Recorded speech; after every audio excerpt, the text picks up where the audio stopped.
Thân chào cả nhà, không nên xem chùa đâu đó. Nhớ đăng ký, like, comment để ủng hộ team nha. Kính chống trộm cuối cùng. Ông chủ, đây là phí giao 10.000 tệ cho bạn. Không thành vấn đề, đảm bảo có thể cài đặt thành công vào ngày hôm sau. Đừng hỏi tôi tại sao tôi lại hào phóng như vậy. Bởi vì tôi nhận được tin nhắn, siêu báo sẽ đổ bộ sau 3 ngày nữa. Gió dự kiến lên tới cấp 16 đến 19. Mưa bão. Cực lạnh cực nóng, mỗi cấp độ là một địa ngục. Đến lúc đó muốn tiêu tiền đều không tiêu được. Như giấy vụn, chỉ củng cố nơi trú ẩn của riêng bạn, cung cấp cho mình một sự bảo vệ đầy đủ, ngăn chặn những người thiếu lương thực giết người. Lửa là lựa chọn đúng đắn nhất. Sau đó, bạn đến khu vực ngoài trời lớn nhất thành phố, mua 2 tàu tấn công, 4 đáy cao su, bộ sơ cứu hỏa hoạn động đất, quần áo chữa cháy, dây leo nối chống thấm nước đèn pin, bộ sạc năng lượng mặt trời công suất cực lớn. Vật tư cứu mạng không thể cầu thả, tất cả phải chất lượng tốt. Ông chủ xây dựng người dẫn chương trình, cửa hàng cố gắng giới thiệu túi ngủ quần áo tấn công hôm nay làm hoạt động, giảm giá toàn trường, đảm bảo chất lượng làm bạn hài lòng. Ở đây bạn có loại chống lạnh âm 60 đến 70 độ không? Đây là miền Nam, bạn đùa tôi à? Tôi sắp đi Bắc Cực thi nghiên cứu khoa học. Cửa hàng vật lý của tôi hiện không có. Nếu bạn cần gấp, tôi sẽ chuyển hàng từ đồng nghiệp để chuyển phát nhanh, đảm bảo chiều mai có thể đến. Ba Giao đặt mua 2 bộ, giá hơn 6.000 tệ. Cửa hàng đồ dùng ngoài trời chi thêm 12.000 tệ. Kéo đầy xe hàng. Lợi dụng không chú ý đến không gian sưu tập. Nhà nước sạc cần xăng, nhưng xăng không được bán riêng. Sau đó, anh ta lái xe đến trạm xăng để đổ đầy xe. Sau đó chụp ảnh không có ai ở. Dùng máy hút dầu để hút vào thùng dầu. Mấy chuyến xuống dưới mới có được 5 triệu xăng. Ngay tận thế quá lộn xộn. Tất cả các loại bạo lực đẫm máu. Hắn muốn đến cửa hàng đồ dùng an ninh mua 4 phòng ngủ. Ba Giao không thể thở được, lại lái xe đến làm việc trước anh ta. Trước đó đã liên lạc với Trương Đào rồi, chuẩn bị các loại thuốc. Đến địa điểm, một số gần như khử trùng kháng sinh, thuốc chống viêm Anafo, kim cửu, ngay cả vaccine nguồn ván cũng có. Tất cả đều là thuốc cứu mạng trong thiên tai. Mặc dù chi phí hơn 40.000 đồng, nhưng làm cho Giang Ninh lo lắng yên tâm không ít. Bão mạnh sắp tới rồi, bạn chuẩn bị thêm chút dầu ăn để ở nhà, thỉnh thoảng chỉ cần. Trương Siêu căn bản không có yên tâm. Năm nay chỉ riêng bão đã đến, sân bay thành phố mỗi lần không phải là sấm lớn mưa nhỏ. Từ tình hình hiện tại, thuốc do Ba Giao chuẩn bị, ngoài ra còn có độ cứng của thực phẩm bão đổ bộ vào gần 1/3 số thuốc mua theo nhóm.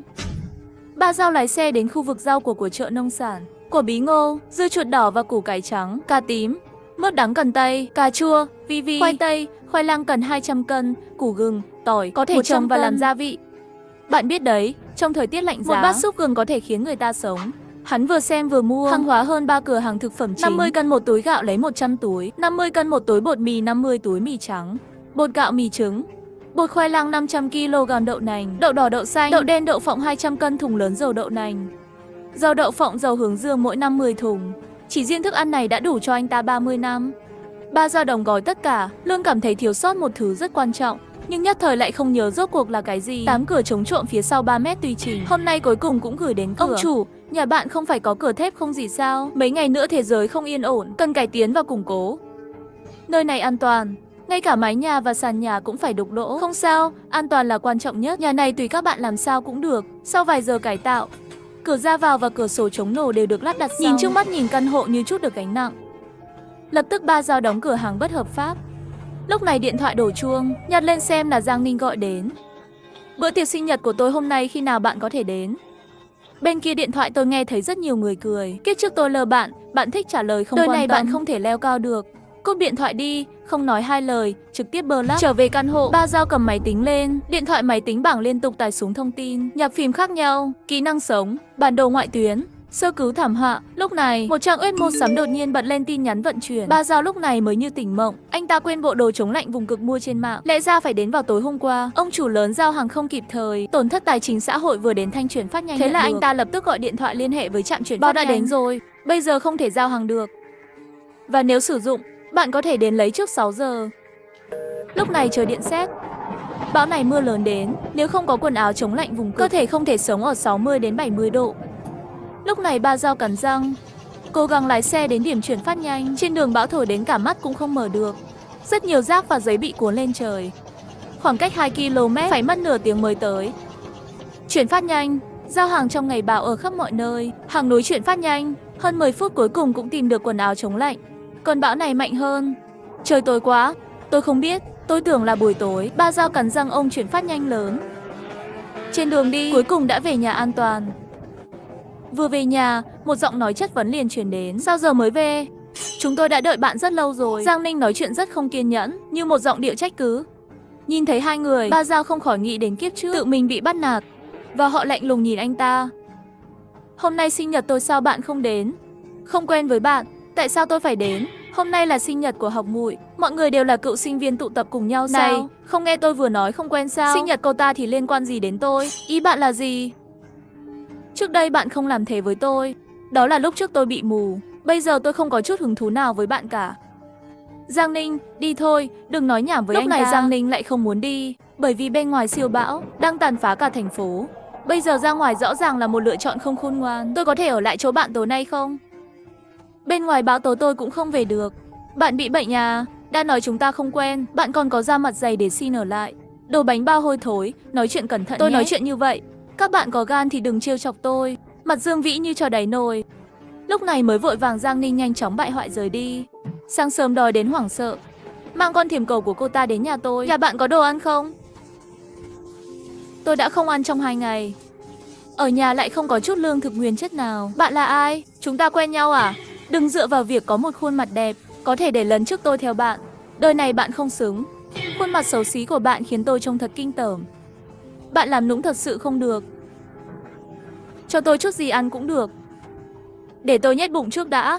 Gia Ninh, đừng cầu xin anh ta nữa. Thật sự không được, chúng ta đến nhà hắn cướp. Chỉ bằng hai chúng ta còn không thể xử lý được anh ta. Tôi sẽ báo cáo anh ta, chỉ dựa vào hai bạn.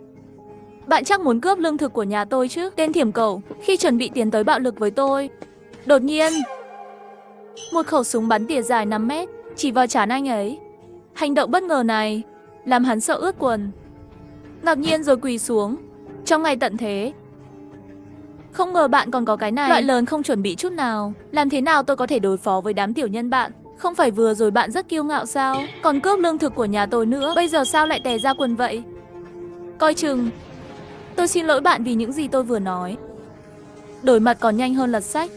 Đó không phải là những gì tôi vừa nói. Hôm nay sẽ tha cho bạn sao? Nếu có lần sau tôi không được chào đón. Sau khi loại bỏ bọn họ, Ba Giao trở lại. Lúc này điện thoại liên tục nhận được tin nhắn nhắc nhở. Ba Giao cầm điện thoại lên xem. Lúc này, chỉ huy quân đội đã bắt đầu chậm vào khu vực. Tầng 1 đã bị thương rồi, bắt đầu chào đón. Thật sự không được, chúng ta sẽ rút lui lên đầu trước. Lấy những thứ quan trọng đi. Những thứ khác thì để yên. Người dân chửi thề, bận rộn quay lên lầu. Cư dân chuyển lên lại không có chỗ ở. Không thể ngủ ngoài hành lang ẩm ướt, tôi hầu như không thể ngủ được. Nhưng còn đứa bé thì sao? Vì vậy chỉ có thể kiên trì gõ cửa phòng, xem có ai nhận không. Ý tưởng luôn tốt, nhưng thực tế thì tàn nhẫn. Gõ một vòng cửa, phát hiện không có ai mở cửa. Bây giờ ngày bảo ai dám tùy ý nhận người khác. Lỡ vào không đi thì sao? Sợ nhất chính là giúp người ta ra cửa sổ. Ba Giao lúc này, ở nhà ăn rất ngon, thơm và cay. Bây giờ anh ấy không hề hoảng sợ, bởi vì anh ta có đủ không gian để tự ăn 30 năm. Chuyện bên ngoài cứ để họ đi. Năng lực của mình chỉ có lớn như vậy. Chuyện Bồ Tát sống thì để người khác đi xem. Ăn xong lẩu cây nóng, nâng túi rác lên thì quay ra cửa. Vừa đến hành lang thì thấy Giang Ninh đi tới. Bạn có giận tôi không? Tôi cứ tưởng làm gì đó không đúng. Bạn có thể chỉ ra. Lúc này Ba Giao một mặt hắc tuyến, đập vào túi rác. Không kịp né tránh, cô ta bị túi rác đập trúng. Làm gì thế? Giang Ninh, tôi nói cho bạn biết, tôi không quản được. Nhưng đừng đánh tôi. Tôi đã làm gì bạn? Chúng ta là cựu sinh viên, gặp mặt chào hỏi mà thôi. Nếu bạn không đánh tôi, làm sao có thể đuổi đi như một con chó? Thêm tôi uy chắc mỗi ngày là nghĩ cái gì? Ba Giao mặt đỏ đến tai. Sau đó hét lên. Đồ đạc trong nhà bạn chất đống đến hỏng rồi. Người khác đều đang đói. Nhà bạn có lương thực, tại sao không lấy ra giúp đỡ người có nhu cầu? Cô gái này thật là một chiều tốt. Tổng cộng tôi đã trở thành tội nhân ngàn đời. Ba Giao lấy ra đối thủ giấu trong quần áo. Rác. Con mắt nào của bạn thấy đồ của nhà tôi nhiều lông như thế nào? Bạn giống như một con ong bắp cày. Là bão. Ai không đói? Tại sao phải bóc thức ăn sống? Với khuôn mặt của bạn lớn hay là chân của bạn có thể mở ra? Ngày thứ 3, 3 hộ gia đình ở tầng 1 lần lượt chiếm 23, lối đi tầng 4.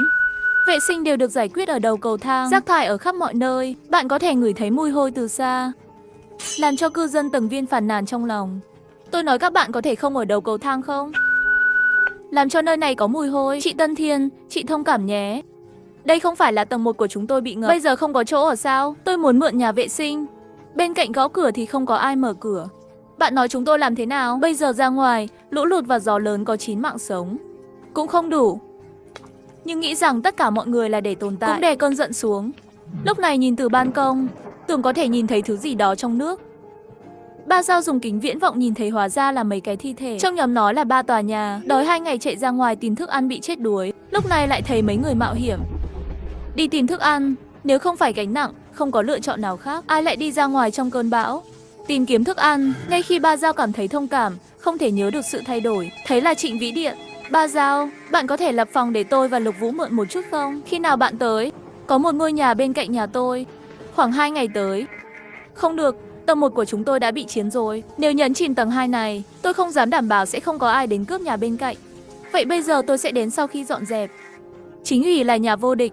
Lục Vũ là bạn gái của anh ta. Trong thời kỳ cuối cùng thì nên liên minh mạnh mẽ. Công việc đơn chắc chắn là không được. Khi còn nhỏ, một chiếc thuyền cao su bơm hơi xuất hiện trên thuyền nước. Có vài thứ.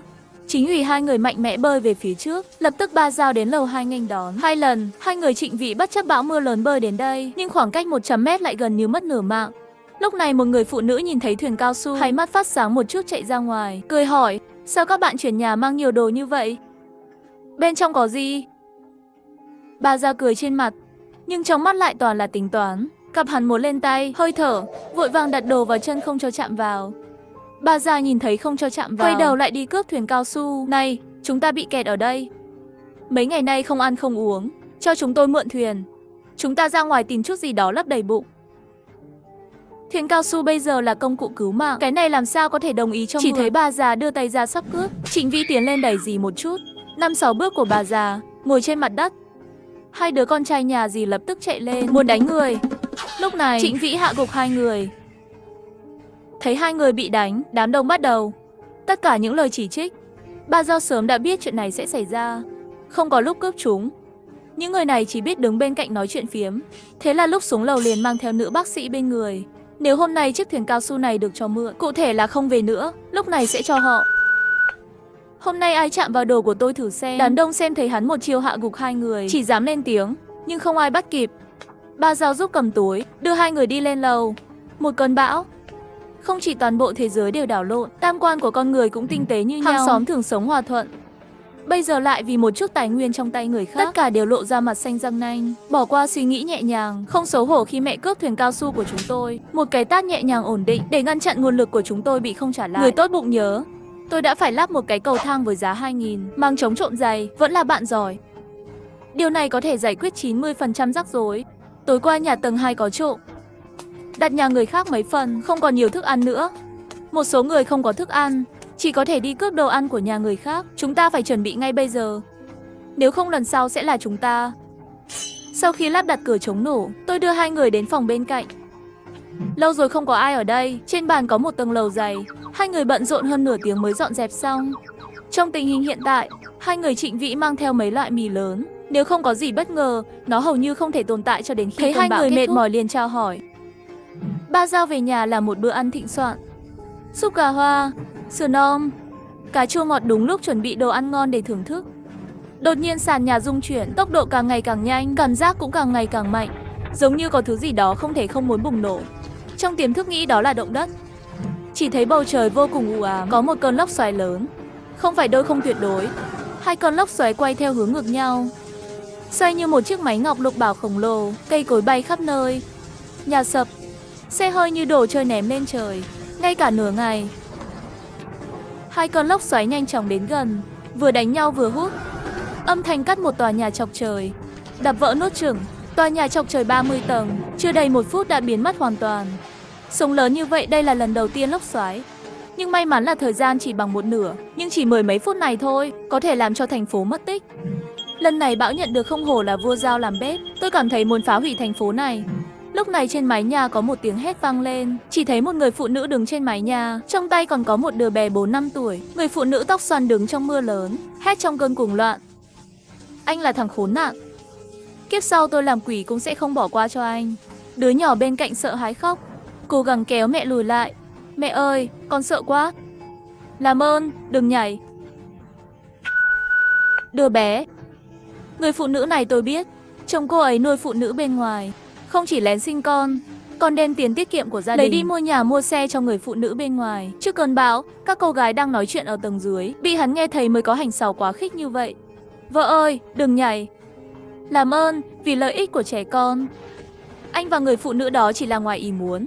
anh mới thực sự yêu em. Mẹ kiếp, đến bây giờ anh vẫn nói dối. Không phải chỉ là một cơn bão sao? Sao lại không sống nổi nữa? Cho dù là mẹ đủ rồi, nhưng cuộc sống của đứa trẻ chỉ mới bắt đầu. Tại sao anh ta lại tước đoạt? Ngay tận thế càng đến phía sau càng vô nhân đạo, không có ý chí mạnh mẽ, không phải ai cũng có thể sống sót. Lúc này mực nước đã lan sang tầng 2. Do thiếu lương thực, một số cư dân đói trong 3 ngày, phải ra ngoài cướp thức ăn để lấp đầy bụng. Hôm nay ngoan ngoãn giao đồ ăn ra. Nếu không đừng trách đao trong tay lão tử không có mắt. Đối mặt với những kẻ mang vũ khí, Ba Dao có vẻ đặc biệt sốc. Ai nói tôi không có ăn, còn ở đó phí lời. Không có thức ăn, các bạn đóng cửa gì? Chúng tôi đang chết đói. Các bạn từng người một. Hôm nay không gọi lương thực, tôi muốn mạng bạn. Hôm nay, nhóm người này đã đòi đến mức mất đi điểm mấu chốt làm người. Nói chuyện với họ giống như chơi đàn bò. Có bản lĩnh các bạn liền lên đây cướp. Nếu hôm nay không giết gà dọa khỉ, sau này sẽ liên tục có người đến lấy thức ăn. Lúc này, dây dao dẫn đầu xuất hiện. Ba Dao nghiêng người trốn, một cú đấm mạnh vào bụng người đàn ông.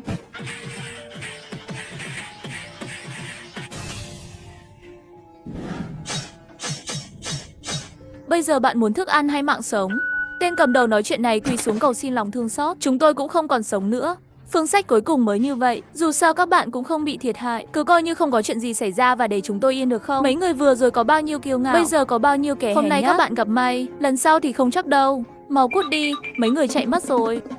Sau khi giải quyết những tên côn đồ này, Ba Dao cắm vào không gian, phát hiện con thỏ trắng nhỏ mua trước đó có bụng to. Chắc là thế. Nghĩ đến sau khi nuôi lớn làm thỏ cay được rồi. Thỏ sợ, nước mắt phấn khích chảy ra từ khóe miệng. Ba Dao ra khỏi không gian làm chút đồ ăn. Ngủ gục đi. Mê hoặc trong lúc mơ hồ bị tiếng gầm rú đánh thức. Nhìn qua cửa sổ, đó là nhân viên cứu hộ. Lúc này báo vẫn chưa dừng lại, động lực đã giảm đi rất nhiều. Lái xe cẩn thận, tránh gió và sóng vẫn có thể lái xe. Lúc này đã có một phần lớn đám đông tụ tập ở dưới cùng của tòa nhà. Trợ giúp đang đến, chính phủ không bỏ cuộc. Tàu tấn công chúng tôi đến mặc dù chỉ có 3 chiếc, nhưng đó là hy vọng sống sót của mọi người. Tiếng còi vang lên, lính cứu hỏa bắt đầu an ủi người dân trong các tòa nhà chung cư. Mọi người đừng vội, chúng tôi sẽ không từ bỏ bất cứ ai cần cứu. Người giúp đỡ, người già và trẻ em ưu tiên chuyển giao. Mọi người nhớ nhé, lần này chuyển hướng dẫn cứu hộ. Người dùng bị ngập sàn. Đồng chí, mặc dù nhà chúng ta vẫn còn, nhưng phải làm gì khi ăn uống? Người già và trẻ em nhà tôi đã đói 3 ngày rồi. Dựa vào nước mưa. Bạn có thể gửi cho chúng tôi một ít thức ăn được không? Sao các bạn lại tới đây tay không? Chính phủ không cứu chúng ta sao? Các đồng chí, các bạn thông cảm nhé. Chỉ có 3 chuyên ngành hàng đầu ở bang phụ trách là cần quá trình. Sau hơn nửa giờ suy nghĩ, sở cứu hỏa lần lượt di chuyển đám đông. Vì lần này nhân viên không thể chuyển toàn bộ, Ba Dao chỉ có thể mượn thuyền cao su, tự mình đi ra ngoài tìm vật tư cần thiết, lập tức lấy ra bất động sản phòng trả tiền mặc vào, mang theo thuyền cao su đi xuống lầu. Lúc này hành lang đã không còn người ở, nhưng khắp nơi đều là rác bỏ lại và mùi rất khó chịu. Lúc này mực nước đã lan sang tầng 2. Ba Dao đặt thuyền cao su xuống, từ từ trượt ra ngoài. Bây giờ cả thành phố đã không thể nhận ra, chỉ còn lại những tòa nhà cao tầng trên mặt nước. Nhìn cảnh tượng trước mắt khiến người ta xa lạ. Mất gần 2 tiếng, mới đến siêu thị lớn đã đến trước cơn bão. Mất chút công sức đã hạ cánh được chiếc thuyền cao su trên bãi đậu xe. Nói thuyền cao su, Ba Dao đi theo đường lái xe đến bãi đậu xe. Bãi đậu xe rất rộng, có rất nhiều xe hơi. Nhìn vào nhãn hiệu xe, hầu hết đều là xe sang. Lúc này ánh mắt của Ba Dao bị một chiếc xe hơi cỡ lớn thu hút chặt chẽ. Thân xe và kính đều chống đạn. Ngoài ra còn có các tấm pin mặt trời gấp trên mái nhà. Năng lượng ngày tận thế khan hiếm. Xăng là sản phẩm kiểm soát quân sự, không phải ai cũng có khả năng lấy được. Xe là nhà di động, không chỉ có thể đi đường mà còn có thể sống lâu dài. Chiếc xe này đáp ứng mọi nhu cầu của anh ta. Không ngờ thiên tai còn có thể nhặt của người khác. Vì vậy, Ba Dao đã đưa chiếc xe vào không gian. Lúc này anh ta lấy ra máy bơm dầu và thùng dầu, vứt hết bình xăng của những chiếc xe khác đi. Xăng rỗng, lập tức lại đi siêu thị thu thập thức ăn. Lúc này bên trong siêu thị, nước đã ngập đến bắp chân rồi.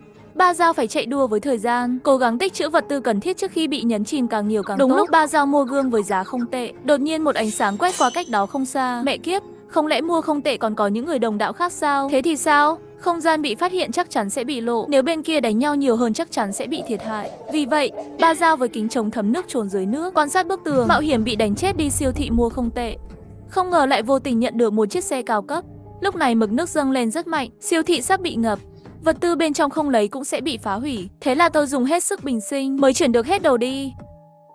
Công phu không phụ người chờ đợi, tôi chuyển cả một đống đồ ăn. Nhìn thấy nhiều thức ăn như vậy, tôi cảm thấy vô cùng hài lòng. Trong những ngày cuối cùng, thức ăn là thức ăn duy nhất. Trở lại khu phố, tôi lèn lấy hết thức ăn mang về, đưa cho Dương Vĩ bên cạnh một phần. Dù sao cũng mượn thuyền tấn công của hắn. Sau khi duy trì quan hệ tốt đẹp còn phải đoàn kết. Bên ngoài báo đã ngừng rồi. Các bạn tranh thủ sớm lặng lẽ đi ra thành phố đại học, siêu thị ở dốc có thể mở cửa. Bạn đừng quan tâm giá đắt như thế nào, mua thêm đồ ăn no. Đây là 2.000 tệ. Bên ngoài mất điện không có mạng, chỉ có thể giao dịch bằng tiền mặt. Chúng ta cùng đi thôi, nhà tôi còn có một túi gạo, lần này thì không đi nữa. Nếu chúng ta đi, ngược lại là bị người chạm vào cửa cướp thì sao? Ba Giao dành thời gian đứng trên ban công, nhìn chằm chằm vào tình hình khu phố, thỉnh thoảng tìm kiếm bóng dáng của Dương Vĩ và Lục Vũ. Khoảng nửa tiếng nữa, thuyền cao su quen thuộc xuất hiện trong tầm nhìn. Trên thuyền còn để một ít thức ăn. Ai ngờ lúc này từ tòa nhà số 3 bơi ra mấy người đàn ông, đi thẳng đến xuồng cao su. Khi bơi qua chuẩn bị cướp, chúng di chuyển rất nhanh, Dương Vĩ lên đánh đập bọn họ. Ba Giao thấy tình huống không đúng, cầm dao nhỏ cứu xuống. May mắn thay, hai người đã giải quyết được rắc rối. Bình an trở về, Sen thu hoạch nhiều đồ ăn. Thời gian này hẳn là sẽ không lo lắng về thức ăn. Mấy người nhanh chóng chuyển thức ăn về phòng. Một điểm dừng nữa đều có nguy cơ bị cướp. Không lâu sau đó cửa phòng liền bị gõ tỉnh. Mở cửa ra xem, một nhóm người tốt, ít nhất là hàng chục. Lúc này một người đàn ông trung niên đeo kính đi ra, mở miệng với nụ cười trên mặt. Tên tôi là Hạ Chí An, là do hàng xóm. Muốn thảo luận với các bạn, tổ chức đoàn ra ngoài tìm vật tư, bây giờ bên ngoài toàn là lộn xộn. Đi một mình tìm đồ tiếp tế rất nguy hiểm, tìm được cũng sẽ bị cướp đi nửa đường. Cho nên chúng tôi đã thương lượng một chút, quyết định chọn những người tốt để cùng nhau ra ngoài tìm. Cũng coi như có sự chăm sóc lẫn nhau. Vậy các bạn có thuyền và thuyền cao su không? Cái này không tìm các bạn thương lượng sao? Mọi người đều là hàng xóm, cúi đầu không thấy ngẩng đầu nhìn thấy. Thật sự muốn có một thảm họa lớn cũng có thể chăm sóc lẫn nhau. Nửa câu đầu tiên của câu nói này là làm mềm, nửa câu sau trở thành nguy hiểm. Vậy chúng ta hãy thương lượng nhé. Cho hai người một cái nhìn, sau đó đi đến bên cạnh cùng nhau thương lượng. Bạn định làm gì? Dương Vĩ không nghe được lời đe dọa, về chiếc thuyền cao su và bước qua xác anh ta trước. Đám người này còn nhiều tâm nhãn hơn cả sàng lọc. Nếu không cho họ mượn thuyền cao su, người đàn ông không biết mất mát trước mắt, thật sự muốn ép họ gấp. Rất nhiều người xông lên, kẻ thua cuộc vẫn là chúng ta. Bạn nghĩ sao? Cùng nhau tìm vật tư là không thể.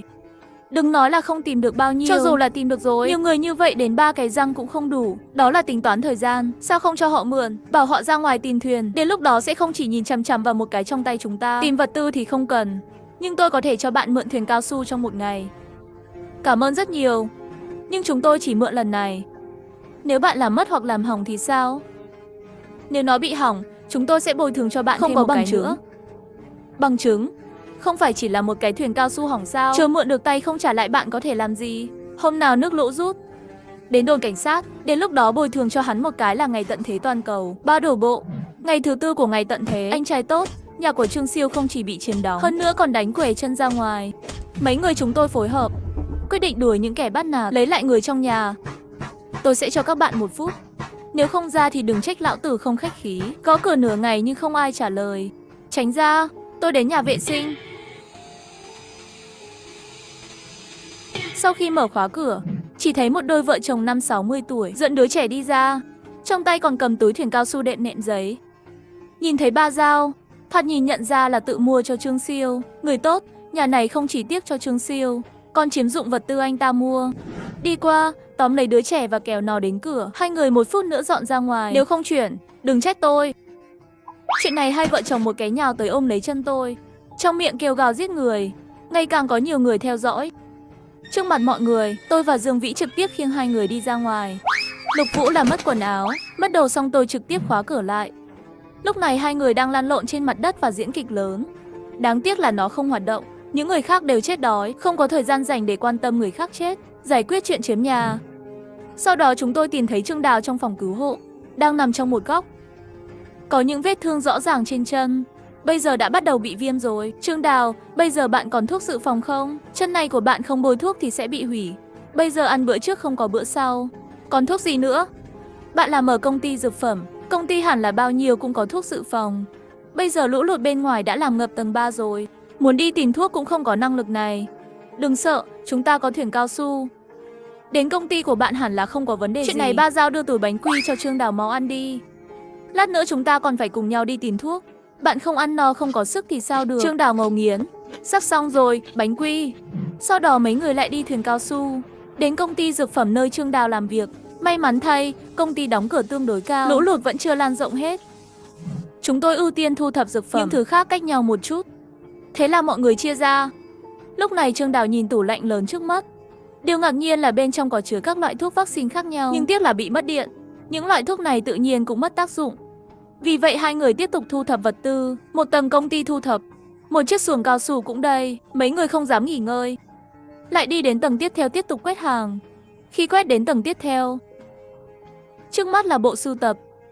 Đã khơi dậy sự quan tâm của Ba Dao. Ba Dao dùng hết sức lực cậy ra. Bên trong có đủ loại chữ cổ. Nhìn liền biết là đồ tốt. Trong thời kỳ khó khăn, đồ cổ thịnh vượng, những hiện vật có giá trị này. Nhưng trong những ngày cuối cùng, ngay cả một miếng bánh mì cũng Ba Dao lừa cất tất cả những thứ này vào phòng. Đồ không lấy tiền về nhà làm đồ trang trí cũng rất tốt.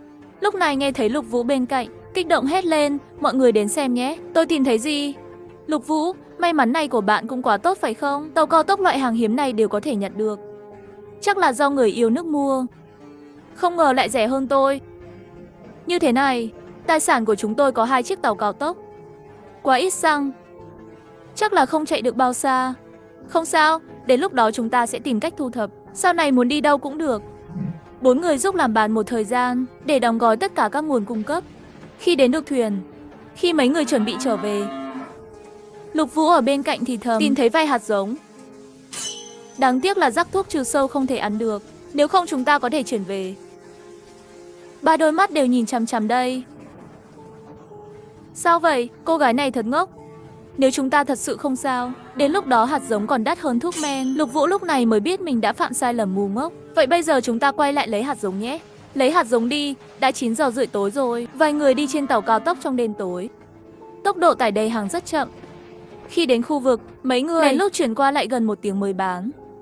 Hàng hóa chất đống trong phòng khách trông rất lộn xộn, lại để người ta không nói ra được. Mấy người không thể nghỉ ngơi, bắt đầu sắp xếp mọi thứ có thể chia đều. 4 phần không thể chia được thì đặt bên cạnh. Nói hạt giống này làm sao? Hiện tại, bạn có kinh nghiệm và kinh nghiệm trồng trọt. Nếu không thì giao cho bạn giữ đi. Được rồi, tôi sẽ quay lại nghiên cứu một chút, xem có thể lấy rau thủy canh ra được không. Đến lúc đó tôi sẽ dạy các bạn kinh nghiệm. Về đến nhà, Ba Dao được đặt vào không gian. Ba Dao bị sốc trước cảnh tượng trước mắt. Ban đầu khoảng 20 mét vuông không gian, bây giờ ít nhất là 50 mét vuông. Xem ra sau này không chỉ rau xanh, cũng có thể trái cây tự do. Ngạc nhiên nhưng lại làm cho Ba Dao bối rối. Tại sao không gian đột nhiên trở nên lớn hơn? Có phải là bởi vì nó đã đây? Nhớ lần trước suýt làm hắn nổ tung còn không lớn lên. Phải có một số lý do khác. Ba Dao đang cân nhắc bí mật mở rộng không gian.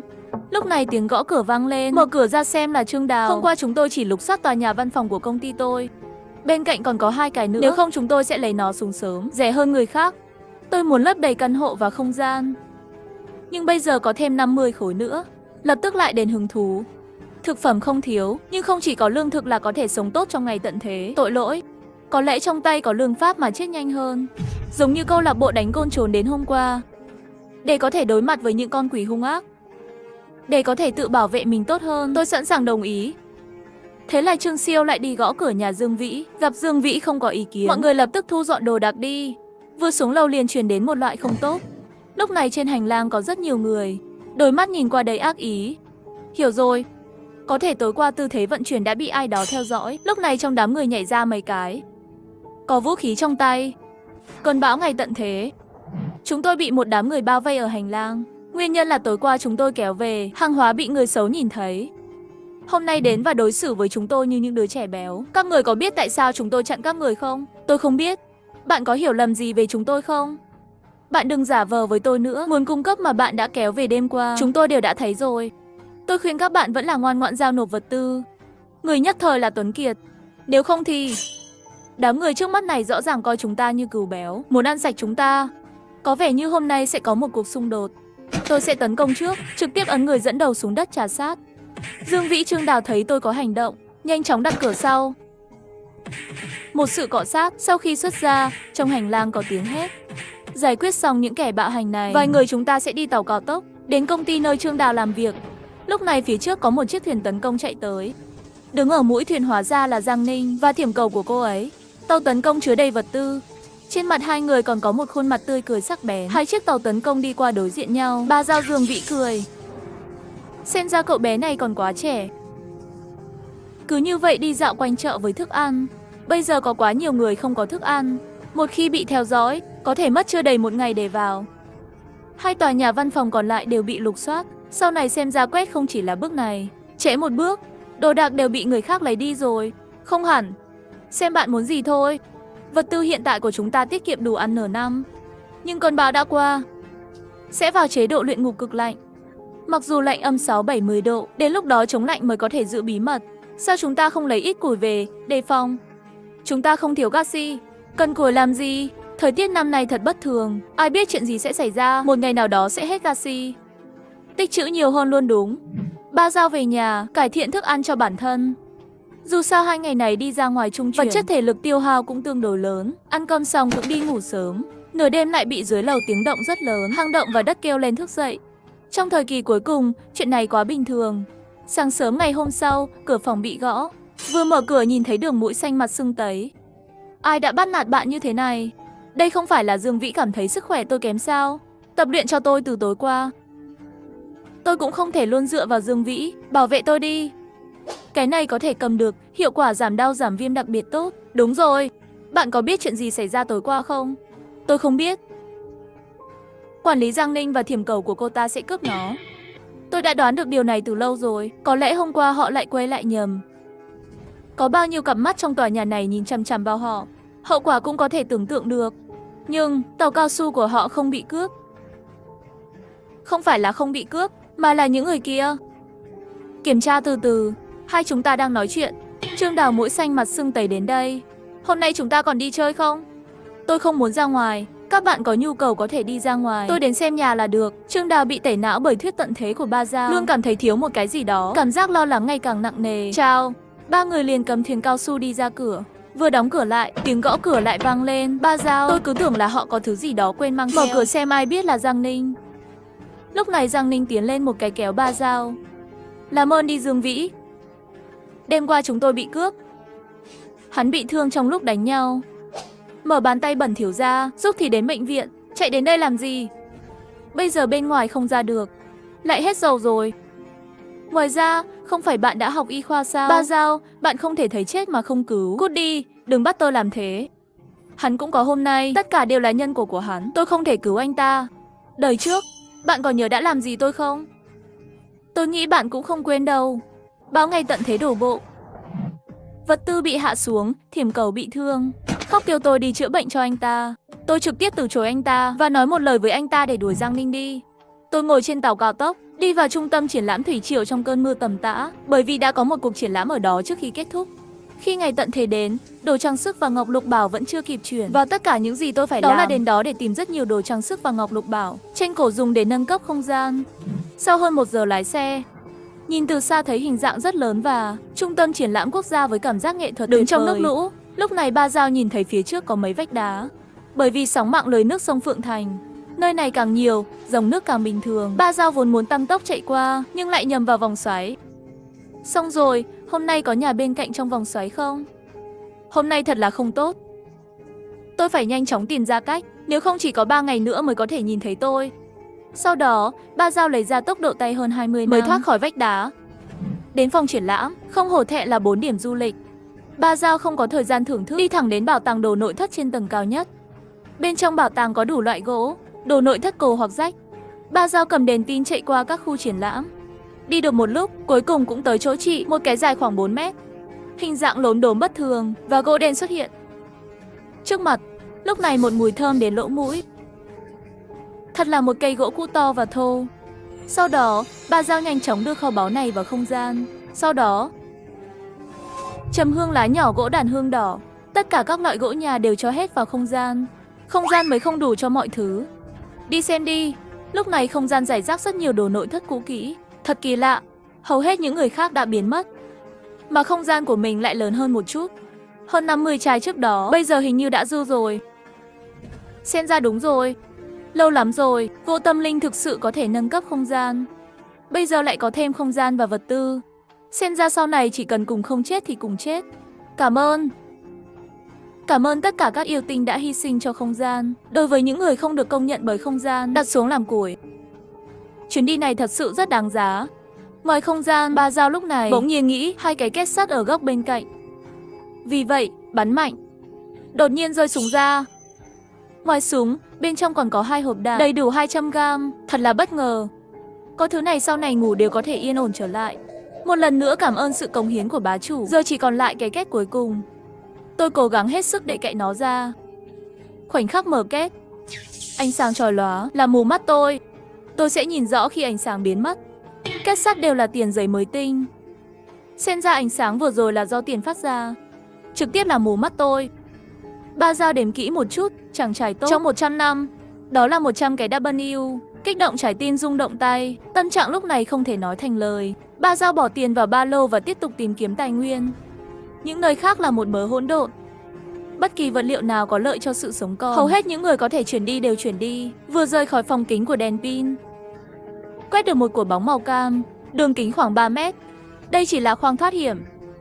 Nhặt tài liệu quảng cáo trên mặt đất lên xem. Thật sự đoán đúng rồi. Cảm ơn này, 3 lớp vỏ kim loại vượt qua kiểm tra cấp độ hàng không vũ trụ. Vật liệu làm không chỉ có thể chịu được tác động bên ngoài của vật nhà tù, nó cũng có thể chịu được nhiệt độ cao và áp suất cao và vẫn không biến dạng. Khả năng bảo vệ mạnh mẽ, xem ra là nhặt được kho báu rồi. Lên men quyết định đưa vào không gian để tích trữ. Hôm nào động đất đến, có thể chưa quét xong hoặc khi chuẩn bị sơ tán. Không biết từ đâu có một con chó con, sống gầy như củi, cũng không ăn cho người ngày tận thế. Không có thức ăn dư thừa cho chó. Ba Giao thấy chó con đáng thương, thế là cũng mang về nhà. Về đến nhà chỉ thấy Giang Ninh và anh Kiến đã đợi anh ấy ở cửa rồi. Không đợi Ba Giao mở miệng, anh Kiến chỉ vào mũi Ba Giao và nói: "Bạn máu lạnh quá. Vĩ Sung chết rồi, bây giờ bạn hài lòng rồi. Nếu không phải bạn máu lạnh không cứu, làm sao có thể chết? Mạch não của loại người này thật đáng kinh ngạc." Ba Giao không nhịn được cười thành tiếng. Chẳng lẽ Vĩ Sung là do tôi giết hay sao? Nếu không phải bạn máu lạnh không cứu, hắn cũng không thể chết. Bạn còn mặt mũi không? Nếu tôi là các bạn, nếu như còn có chút tính người, lúc đó cầm vũ khí, làm với những người bị thương chưa xây dựng lại, một trả thù đổ một kiếm tiền.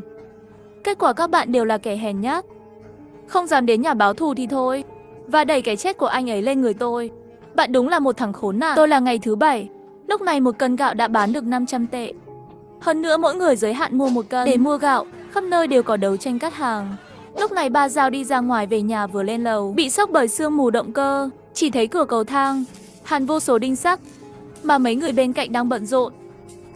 Hàn tia lửa, những tia sáng chói mắt. Xem pháo đài chúng ta làm thế nào. Nhìn vào hàng phòng ngự vững chắc trước mắt, Ba Giao không biết nói gì ngoài ngón tay cái. Bạn từ đâu mang theo một con chó ngu ngốc? Tối nay có phải là lẩu thịt chó hầm cho chúng tôi không? Này, tôi không đưa nó về để ăn. Nếu các bạn dám nghĩ như vậy, tôi sẽ không khách sáo. Về nhà, điều đầu tiên chính là làm cho con chó ngu ngốc này một bát thức ăn cho chó lớn. Sau này, đây sẽ là nhà của mày.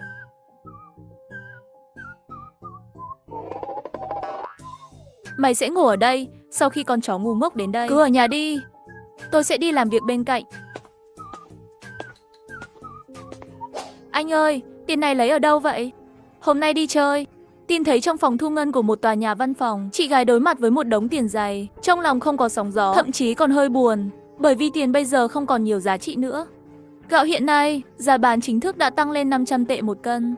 Hơn nữa mỗi ngày chỉ giới hạn mua 1 cân, nếu mua trong tay tư nhân, giá phải tăng ít nhất vài lần nữa. Và nó vẫn được vớt và sấy khô từ nước. Tiền này tiêu như thế nào? Tôi có thể mọc lông trên tay. Ngày mai chúng ta phải tiêu 1 triệu này. Nếu tình phía sau là nghiêm trọng, có lẽ 1 triệu này chỉ có thể đổi lấy một túi gạo. Ngày mai cửa hàng Bách Hóa bán cái gì, chúng ta mua cái đó. Bạn đã đóng gói xong chưa? Chúng ta đi thôi, bên này tôi đã đóng gói xong rồi. Còn họ thì sao? Vậy đi thôi. Mấy người đến cửa hàng Bách Hóa đã đông người. Lúc này một tiếng còi vang lên, các bạn công dân. Hôm nay thức ăn chuẩn bị đã bán hết rồi. Bạn nào cần thì ngày mai hãy đi. Lời nói trên đường đột nhiên khóc lóc khắp nơi. Sự oán giận của người dân sôi sục đến lúc 12 giờ đêm qua. Sao nói không thì không còn nữa. Cậu là cái gì vậy? Tôi xếp hàng lúc 9 giờ tối, vẫn chưa đến lượt. Vậy bây giờ chúng ta làm gì? Còn có thể làm gì nữa? Nằm ở đây vẫn không mua được lương thực. Ngày mai chỉ có thể đến sớm để thử vận may. 99% những người đến cửa hàng Bách Hóa đều chạy về thực phẩm. Vì thực phẩm tự nhiên cũng không giữ được người. Nếu trung tâm mua sắm lớn lập tức kêu gọi chuyện này. Có một người đàn ông trung niên không đi được thì thầm anh trai. Người này nhìn thế nào cũng không giống người tốt. Cái gì? Ngâm qua nước? Không ngâm nước cũng có, nhưng giá đắt gấp đôi giá gì? Chẳng lẽ 200 1 cân? Anh trai nói đùa. Ngâm nước 2,0, không ngâm nước 4.000. Ngâm nước rồi ăn sẽ chết người chứ. Bạn yên tâm, chúng tôi làm kinh doanh là quan trọng nhất về uy tín. Nhìn xem màu sắc của gạo này, nó không có mùi gì cả. Bạn có bao nhiêu? Bạn cần bao nhiêu? Tôi muốn 200 cân. Nếu bạn muốn, tôi sẽ liên hệ để sắp xếp ngay lập tức. Gạo có thể cần, nhưng chúng ta phải đề phòng chúng ăn màu đen. Cách an toàn nhất là để họ giao dịch nhiều lô. Chúng tôi muốn 200 cân gạo, nhưng phải lấy hàng riêng. Mỗi ngày nâng 50 cân, giao dịch ngay trước cửa hàng bách hóa. Tôi không thể làm chủ được. Tôi lập tức hỏi ông chủ một chút. Chờ một chút. Đại ca, tôi có một trụ sở lớn cần ở đây. 200 cân lương thực. Nhưng họ phải lấy hàng theo từng đợt. Một lần 50 cân không thành vấn đề. Họ muốn hàng thì bạn mang đến lấy. Ông chủ của chúng tôi đồng ý rồi. Tôi sẽ đưa các bạn qua lấy hàng. Nói xong liền quét mắt người đàn ông đeo khẩu trang cách đó không xa. Trong tay hắn cầm một túi da rắn nặng. Sau khi giao tiếp bằng mắt, bạn đi đến góc không có ai. Trương Đào đi qua kiểm tra, đảm bảo chất lượng không có vấn đề gì. Ba Giao mới đem túi rác màu đen chuẩn bị trước đưa cho Đầu. Sau khi nói ngăn chặn tiền lại mất giá, tôi ngay lập tức đưa ra 500.000, mua hơn 200 cân lương thực. Sau khi Trương Đào kiểm tra xong lương thực không có vấn đề gì, tôi mới đưa món quà mù đã chuẩn bị sẵn cho người nhận. Đây là 100.000. Sau này lương thực sẽ được buôn bán ở đây. Sau khi nhanh chóng kiểm tra không có vấn đề gì, bốn chúng tôi mới mang theo lương thực rời đi. Trên thuyền có rất nhiều vật tư. Lục Vũ Trương Đào cảnh giác bốn phía. Lúc này Lục Vũ đột nhiên mở miệng, các bạn xem đi. Cái gì vậy? Trương Đào nhìn qua chỗ ngón tay xem. Thì ra trôi trên mặt nước là Nhị sư huynh. Ba Giao xem Nhị sư huynh thật đáng thương. Hãy cứu hắn. Dù sao cũng là một sinh mạng. Nhìn Trương Đào tràn ngập tình yêu trước mắt. Rồi Ba Giao quay về hướng tiếp cận Nhị sư huynh trong dòng nước. Sư huynh mặc dù biết bơi, nhưng không thể chống lại lũ lụt. Chỉ có thể theo dòng chảy, không sợ khi thấy chúng tôi đến.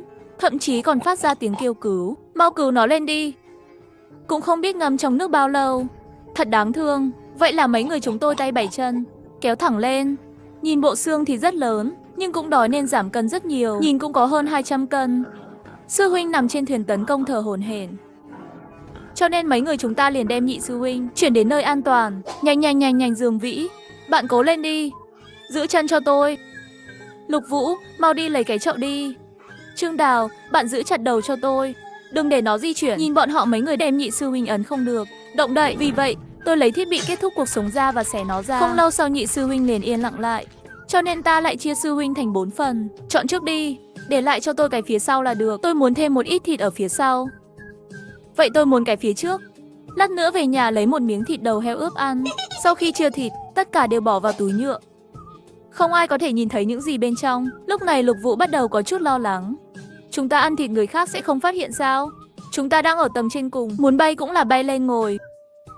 Khi đóng chặt cửa ra vào và cửa sổ hẳn là vấn đề không lớn. Được rồi, tối nay chúng ta ăn mừng nhé. Ba Giao, nếu không bạn dùng thìa dài. Trong số chúng ta, bạn là đầu bếp giỏi nhất. Tôi có gia vị lẩu. Tối nay ăn lẩu đi. Trở lại khu phố, chúng tôi đầy đủ nguồn cung cấp, cực đoan đến mức khiến người ta đỏ mắt. Tôi thích họ không thích chúng ta, lại không thể làm được như chúng ta. Được rồi, người xúc phân, bạn nói sẽ không bỏ rơi tôi. Bạn đã lừa tôi như một con chó. Rất trân trọng, xúc phân, nhanh lên ném cho tôi một cái xương, tôi ăn. Xương không có dinh dưỡng, đến ăn cái này, cường dương bổ ruột già. Các người ăn từ từ, tôi phải ra ngoài một lần nữa, xem bạn có thể lấy cho con chó ngu ngốc một ít thức ăn cho chó không. Tôi sẽ đi với bạn. Chuyện nhỏ này không cần làm phiền các bạn nữa. Lúc này con chó ngốc cắn vào ống quần của Ba Giao. Lại muốn bỏ rơi bổn vương sao? Đã nói là không bỏ rơi. Ta sẽ đi kiếm ít thịt cho mày, ngoan ngoãn chờ ở nhà. Không, hôm nay phải đưa tôi đi. Chó ngốc, nếu tôi không nhầm, hẳn là có một trang trại lợn ở thượng nguồn. Hôm nay Nhị sư huynh chính là thượng nguồn trôi xuống. Chủ bắt mồi. Tôi dám nói thứ hai thì không ai dám nói thứ nhất. Một người một chó, lái xe xung phong đi về hướng Phượng Sơn. Phượng Sơn độ cao không cao, dưới chân núi là công viên Phượng Thành, có rất nhiều hồ và điểm tham quan. Tội nghiệp, bây giờ đã tìm dưới nước rồi. Địa hình hạ cánh, xác nhận xung quanh không có ai. Mới ở không gian thư ký tỉnh Sơn Đông. Trên đường lên núi, mơ hồ nhìn thấy phân lợn không bị nước mưa rửa sạch. Ba Giao nghĩ, quả nhiên không đoán sai. Chủ nhân, nhìn kìa, phía trước có rất nhiều Nhị sư huynh. Chúng ta cùng nhau lên, trực tiếp cầm lấy Nhị sư huynh. Chúng ta lặng lẽ vào làng, không cần súng. Con chó ngu ngốc, lát nữa ta sẽ đuổi sư huynh thứ hai ra ngoài. Sau đó chúng ta sẽ vượt qua trước sau. Mày dẫn đầu, phía sau ta. Chủ nhân tốt, chuyện nhỏ này thì giao cho tôi. Bạn yên tâm. Con chó ngu ngốc, ngay bây giờ.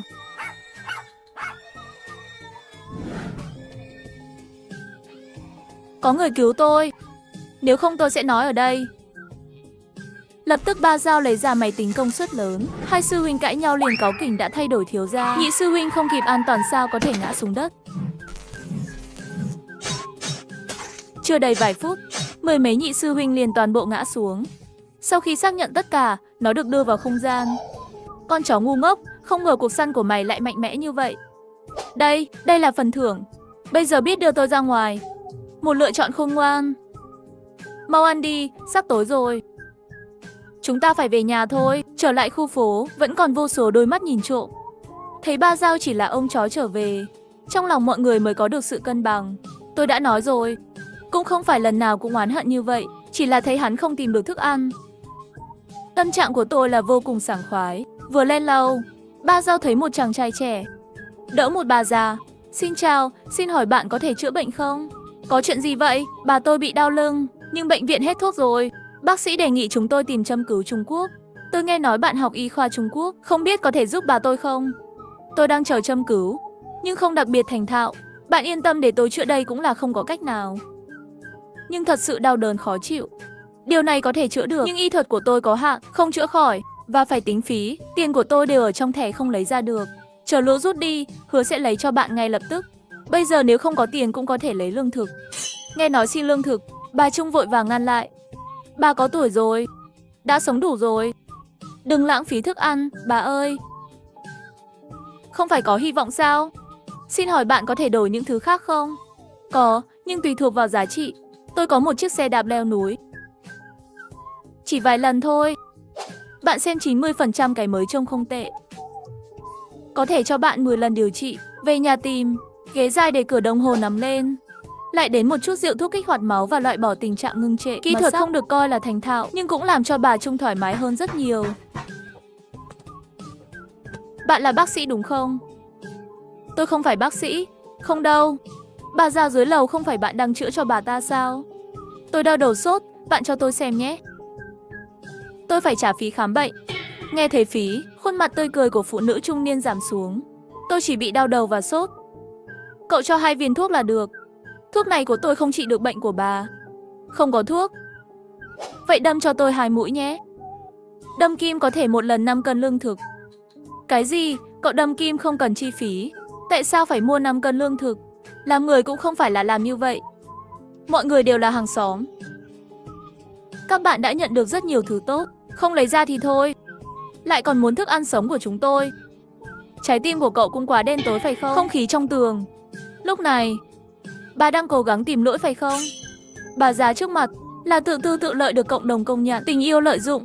Khi cơn bão vừa đến, hắn đi từng nhà gõ cửa mượn đồ ăn. Không nhiều, nhưng ít nhất là không đói. Nhà tôi thật sự hết lương thực rồi. Có ngày ngũ cốc thì lấy ra đổi thuốc cho bạn. Bạn có gì tôi không nhớ. Nhưng nếu bạn dám đánh tôi một lần nữa, đừng trách tôi vì đã cậy cửa nhà bạn. Chàng trai, đừng để tâm đến điều đó. Bà già này sống dưới nhà tôi. Đặc biệt thích lợi dụng. Thường xuyên bế con đến nhà tôi ăn uống. Đứa bé cũng không được nuôi dưỡng tốt. Nhìn thấy đồ tốt thì nắm tay không buông. Sau đó nhà tôi không cho họ vào nữa. Đúng rồi, cô gái nhỏ sống bên cạnh tôi, bạn cũng phải chú ý một chút. Không ít nói xấu bạn đâu. Cô bé mà bạn nói đến chắc là Tô Mộng Giao phải không? Phải, quay lại và hỏi tôi về bạn. Hỏi xem trong tay bạn có thuốc không? Tôi không bối rối. Tôi đã nói bạn không muốn. Hắn vẫn chưa tin bọn chúng. Người cũng bị hắn làm hỏng. Hình như có thành kiến sâu sắc với bạn. Thảm họa này hại người. Buộc trái tim mọi người tan vỡ. Anh ấy nói hết rồi, tôi không nói rõ gì cả. Loại này. Bên trong và bên ngoài bức tranh là bạn có một cái gì đó. Lần trước anh ta còn cố ý nói với các bạn cái gì đó siêu bắt chuyện. Thủ thuật làm đẹp, cố tình vấp chân trước mặt chàng trai. Chàng trai trẻ rất chính trực. Cậu ta bỏ đi mà không thèm chọn. Bà Trung nói nhiều hơn Tô Mộng Giao. Mấy cô gái xinh đẹp trong căn hộ đều như vậy. Thậm chí còn dùng thân thể để đổi thức ăn. Chỉ vì một gói mì gói, vốn tưởng có thể cũng thành công. Không bao giờ ngờ rằng cuối cùng mình đã bắt kịp. Dương Vĩ, bạn bị sao vậy? Lúc này Dương Vĩ đau đầu đầy mồ hôi. Chỉ thấy trên chân có một vết thương sâu. Chẳng lẽ các bạn vào núi rồi? Không vào núi thì làm sao được? Mọi thứ còn sống đều ngâm dưới đáy nước. Bên ngoài mỗi ngày đều đang chết đói. Thức ăn của chúng tôi hầu như không đủ để tồn tại trong 7 hoặc 8 tháng. Bây giờ sau khi ăn hết thì sao? Tôi tưởng hôm nay sẽ săn được con lợn rừng cuối cùng. Không ngờ lại tính sai. Lợn rừng không giống như nuôi. Chúng rất hung hăng. Nhưng thịt lợn rừng có thể giúp con người sống sót. Ngay cả những rủi ro lớn cũng phải làm. Đưa anh ta vào nhà đi. Tôi sẽ khử trùng. Vết thương này của bạn quá lớn. Là đưa bạn đến bệnh viện hay là tôi khâu? Không phải là vết thương lớn đâu. Bạn giúp tôi khâu là được. Hơn nữa đến bệnh viện cũng không có thuốc. Tốt hơn là ở nhà. Ba dao khử trùng vết thương trước. Sau đó lấy thuốc mê lần trước tích trữ lên. Vết thương đã khâu xong. Lần này may mắn không làm tổn thương xương. Lần sau đừng liều lĩnh như vậy. Bạn nói chúng ta làm gì với lũ lợn rừng? Không có tủ lạnh, không thể lưu trữ ở nhà. Nếu không làm thành thịt nướng khô. Không phải lần trước chúng ta mang về mấy hộp than sao? Thịt nướng khô quá tốt than. Hơn nữa mấy con heo này phải thi đến khi nào? Bạn còn nhớ không? Họ không chỉ bán hàng, đồng thời cũng nhận đồ. Bây giờ chúng ta thiếu thuốc tốt, không lấy thịt lợn rừng. Ý tưởng này cũng rất hay. Vậy trước tiên chúng ta cắt mấy cân thử xem. Nếu có thể thương lượng, hay là giao dịch theo lô. Vậy tôi và Lục Vũ đi tìm khỉ miệng nhọn để hỏi thăm. Vậy các bạn chú ý an toàn. Hỏi rõ rồi. Ông chủ của khỉ miệng nhọn. Họ sẵn sàng đổi thức ăn lấy thịt lợn, nhưng lợi dụng lửa để cướp. 1 cân thịt heo rừng có thể đổi 2 cân gạo vụn. Gạo mới chỉ có thể đổi 1 cân, mang theo 5 cân thịt qua đổi lại 5 cân gạo mới. Các bạn không theo dõi đi. Không, chúng tôi nhìn vào khâu lại, còn cố ý đi vòng vài vòng mới về. Vì vậy, một vài người lấy thịt lợn rừng đã đóng gói, đi gặp ông chủ Tần. Bên kia lúc này, có rất nhiều người ở hành lang, đang thảo luận biện pháp đối phó. Giám đốc tòa nhà, bạn nói làm sao có cái ác như vậy? Chúng tôi tấn công họ mỗi ngày. Ở trên lầu, thịt cừu nướng ngày hôm trước, hôm qua ăn lầu còn không để người ta sống nữa. Nướng cái rắm, tôi không ngửi thấy gì ở tầng 13. Bạn sống trên tầng 7, bạn có thể ngửi thấy nó. Hôm nay chúng ta phải đoàn kết. Bảo họ giao hàng. Này, xem ra cách nghĩ hôm nay là đúng rồi.